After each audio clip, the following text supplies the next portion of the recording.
For somebody who's scared of heights, to go through a virtual reality scenario of being up on a high beam between buildings might not sound like a big deal to the average video gamer or to you and me, but is an absolutely terrifying experience for those people. But a subset of them will just march out onto that platform, or will even explore jumping off the platform with the understanding that it's virtual, and get very scared, but they will do it. And they also show these changes in insular activity and changes in heart rate and breathing.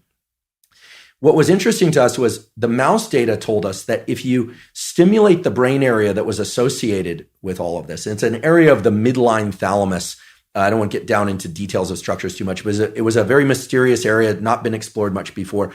Had this incredible name of nucleus reunions. Why, I don't know. The neuroanatomists name these things peculiar ways, as you know. But if we were to stimulate that brain area in mice, we could convert a terrified, non-confrontational mouse into a mouse that was willing to confront its fears in a healthy and adaptive way. It wasn't being foolishly running into the jaws of a predator. It was being very strategic in its confrontation. The interesting thing was, if we introduced no fear stimulus, no heights, no predator, no nothing, and we just tickle this brain area, what we found is animals and humans love that feeling. In fact, they will work for that feeling more than they will work for other stimulation. And in so I've got a bunch of questions about that. So the first is, how do you think that's related to hypothalamic dopaminergic release in exploratory states and the psychomotor stimulative effects of drugs like cocaine and amphetamine? And then second, if you put someone in a chronic state of activating that brain area, say you did that by teaching them to approach their fears rather than to run from them, would that produce epigenetic changes that would transform them physiologically? Okay, so both very important questions. First of all, the dopamine system is absolutely critical here. In the animal studies, we identified, because we could place tracers in the brain and measure connections, that indeed this brain area in the midline thalamus connects directly to the major hubs of dopamine release in the brain. They have names like nucleus, et cetera, ventral tegmental area. Right. So that was great, because it confirmed for us that. So it is tapping the approach-related positive reward system. That's right. But it's a major nucleus that allows it to happen, particularly in the face of voluntary approach to feared stimuli. That's exactly right. And one thing about the dopamine, whether or not it's the dollar-backed dopamine, or it's euro-backed dopamine, or Bitcoin-backed dopamine, in the end, whether or not someone has $1 billion or $2 is really that currency resides as something that's transacted in the real world, but their notion of power and potential is dopaminergic. And so too, the potential for mates, the potential for food, how much food you have, how much meat you have stored in the freezer tells you a lot about your security and well-being for you and your family, right? And that is translated into a dopaminergic internal representation of how safe and secure you are, et cetera. So this system of fear versus confrontation taps directly into the dopaminergic system. And there's a beautiful set of studies that were done in the 1960s, published in the journal Science, as one of the top journals to publish in. Again, this is not work that I did, but where they gave people, human beings, the option to stimulate a number of different brain areas, just sitting in the clinic.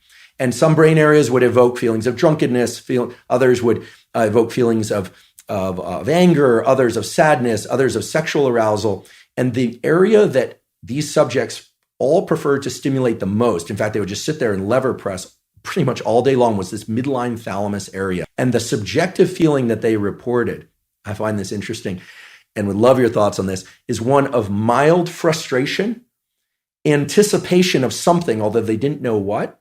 Yeah, anticipation. And it's this idea, I think, that it's tapping into the dopamine system.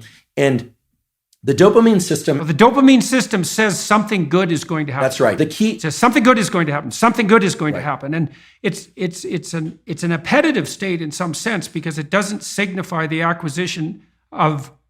It's not satiating. Right.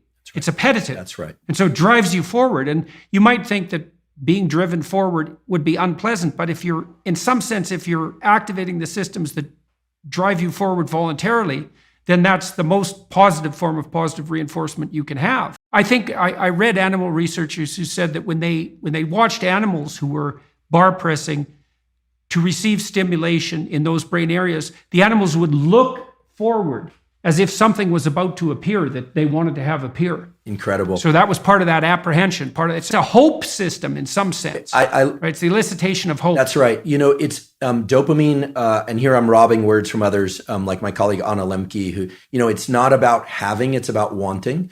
It's not about pleasure as much as it is about craving and motivation and drive. And something critical. Panksepp called it seeking. Yeah, brilliant. I never met Panksepp. Did you? You met Yuck? I met him online. We were in a neurological chat room, so to speak, for a neuropsychological chat room for about 5 years, and I had a chance to interact with him a fair bit. That was really good. I'm envious. He's done beautiful work, and thank you for calling people's attention to his work. I know you've done that many times, and such key work.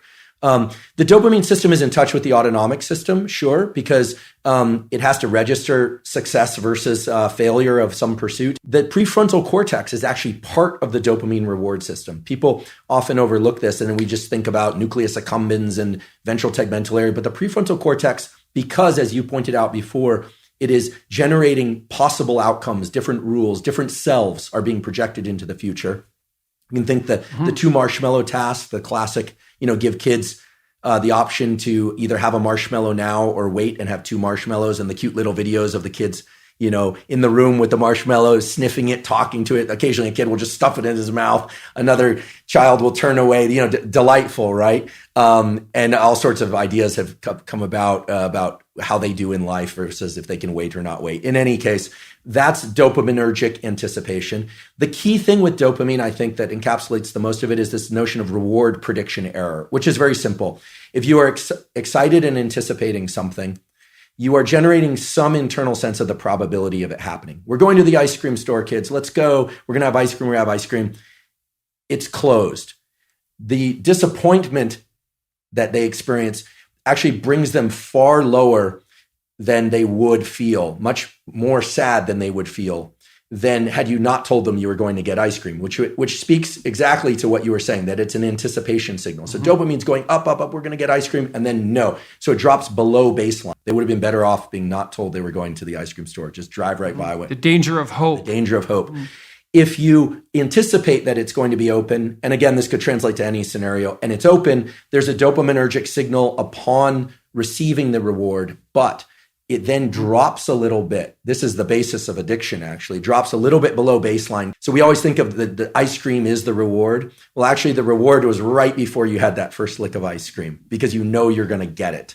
This is also true of sexual behavior. It's true of people who sell a company or they're anticipating something exciting, or of a wedding. It also sort of partially explains this notion of postpartum depression, where people are so excited about something, the delivery of a child or something, and the arrival, and then for some reason they feel let down. It's because the anticipation was that great.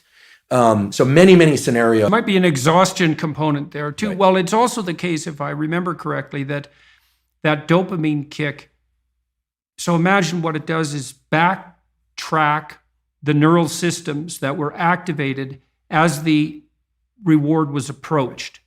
So then it feeds back reinforcement, not reward, but mediates cellular growth and maybe myelinization. It's increasing the efficiency of the neural connections of the systems that were activated just prior to receiving that reward in the order they were prioritized, That's right. in the order they were manifested. So the closer the behavior is to the receipt of the reward, the more it's reinforced and more likely to be manifested in the future. And then there's a decay function going back in time. So, and that's partly how an addictive subpersonality can grow too, right? Because you can imagine that there's a certain state of mind that you're in. Maybe it's a state of something approximating nihilistic hopelessness that grips you every time you're motivated to seek out your favorite drug. And that's fairly far back in the activation chain, but it's there every time you take a hit.